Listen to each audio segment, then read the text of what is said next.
xibaar yu wér te wóor ca tàng ba abonnez-vous pour ngeen di mën di jot suñuy vidéo. Tàlleen ak jàmm Sen bi di Buzz 221D waa brigade de recherche bu Kër Massar ci luñ daal di démanteler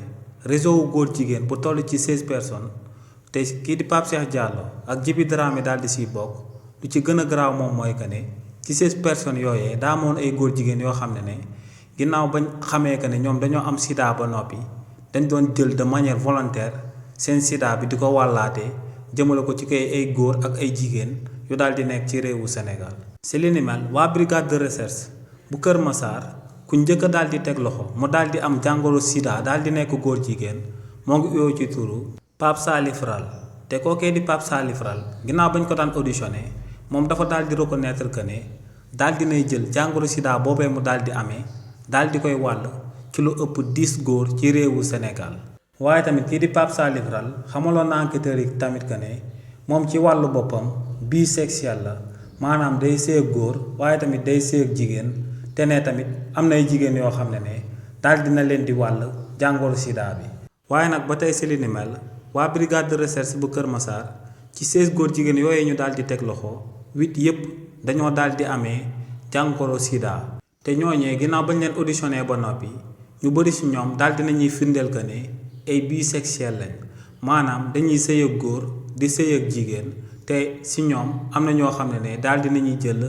feebar bi daal di koy wàll ci lu tolloog ñetti jigéen yoo xam ne yi nga xam ne actuellement ñoo ngi seeni néegi sëy waaye tamit jot nañ koo daal di wàll ay jigéen yi nga xam ne ay célibataire lañ te ñooñee seen lim moo ngi toll ci ñaar waaye tamit 8 personnes yooyee daal dinañuy xamal enquêteurs yi tamit que ne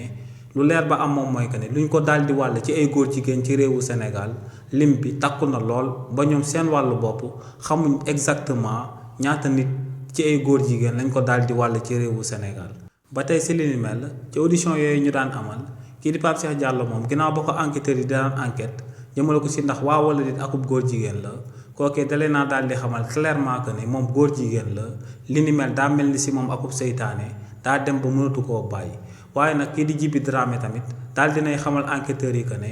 moom akub góor jigéen la te lu sabab mu daal di nekk akub góor jigéen moo ngi bàyyi ko ba muy nekk xale ndax ne ba muy nekk xale dañ ko doon tëddee te ne li ni mel moom moo sabab mu daal di jaaree foofee daal di nekk akub góor jigéen moom it tamit ne ba tey mënu koo daal di bàyyi ndax mbir mi dafa mel ni si moom akub seytaane.